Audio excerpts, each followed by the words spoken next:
So they say you can't build muscle with calisthenics, right? Bullshit. Watch this video to learn how you can build a lot of muscle with your body weight only. What's up guys, it's Michael here from Calisthenics family. In the fitness world you hear a lot of people saying that calisthenics athletes are skinny, don't train legs and that it can only be used to learn skills like a handstand or human flag. It is also said that you can't build muscle with calisthenics, but none of this is actually true.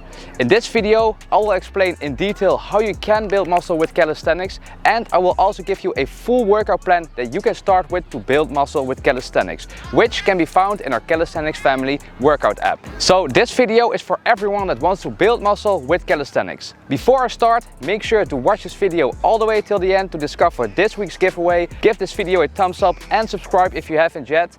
So without further ado, let's get started. Let's first have a look on how muscle building works. The process of muscle building is also known as hypertrophy, and this occurs when muscle fibers are subjected to tension and damage during resistance training. After a certain training stimulus, the body responds by repairing and adapting the muscle fibers, resulting in increased muscle size and strength. This whole process is facilitated by proper nutrition, rest and progressive overload of the muscles over time. This element, progressive overload, can be realized in different ways. The most common way is by increasing the weight each time you hit the gym. But in calisthenics we generally don't use weights to increase the intensity of the exercise. So let's have a look to some alternatives how we can still activate the process of progressive overload with bodyweight training. The first and most common way is by adding more reps and sets of the exercise. For example, you can start by doing 4 sets of 5 push-ups in the first week. Each week you will increase this number by 1 repetition until you have realized 4 sets of 10 repetitions after 5 weeks of training. The optimal rep range for hypertrophy or muscle growth is generally considered to be 8 to 12 reps per set. However, it's important to know that using a variety of rep ranges can be beneficial for overall muscle development and preventing plateaus. The second way to stimulate progressive overload is by doing paused reps. Let's say you can do push-ups easily for 10 to 12 repetitions. Then you can use this method to make it harder. Do this by holding the bottom position of the push-up for 2 seconds each repetition.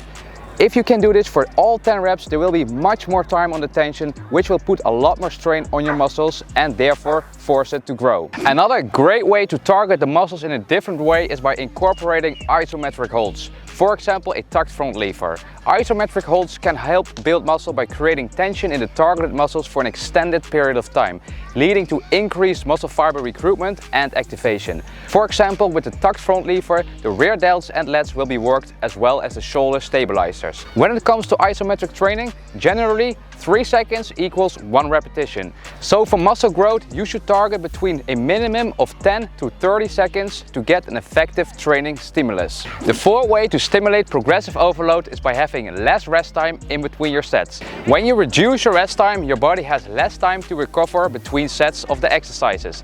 This means that your muscles are required to work harder in a shorter period of time, leading to increased metabolic stress and a greater recruitment of muscle fibers.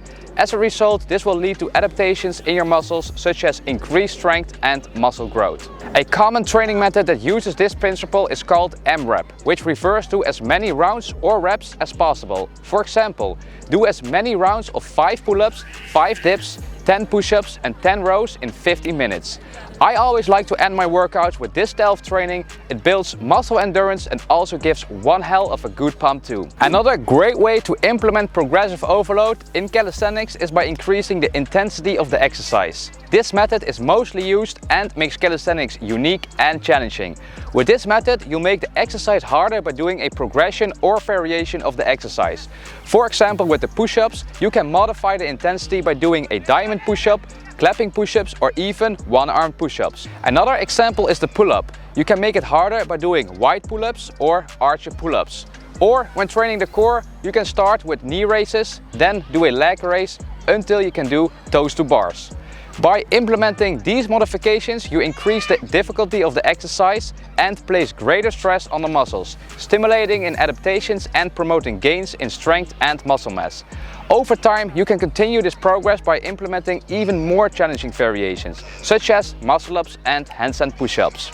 So now that I've shown different ways to build muscle with calisthenics, let me give a simple but effective workout routine that you can do that involves all these training principles. Something that I haven't mentioned yet, but that's important to know when creating a workout routine, is that it's most effective to train your muscles at least twice a week for optimal muscle growth. Also, you want to have at least 48 hours rest for optimal recovery. So if you want to train your complete body and want to build as much muscle as possible, this would be a very effective 4 to 5 day split routine. On Monday you train your upper body, Tuesday is lower body, Wednesday is rest, Thursday is upper body, Friday is lower body, and Saturday you can have an optional upper body day, and Sunday is rest.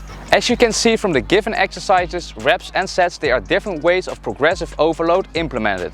Over time you can switch up the exercises to challenge yourself and to force your muscles to grow even more. Alright guys, there you have it, a complete guide on how to build muscle with calisthenics. I hope this video is helpful and that you will use some of the tips in this video. Like I mentioned in the beginning of the video, the routine that I've just shared with you is accessible in our Calisthenics family workout app. You can easily schedule this workout routine into your calendar and keep track of all reps and sets, which is crucial for muscle growth. So if you want to get started with this routine, make sure to download our app in the Google Play or App Store and give this a try. Lastly, let's get into this week's giveaway. This week we will give away one set of our Calisthenics family rings, which is a great piece of equipment to target your muscles in a different way to build muscle. So how to win?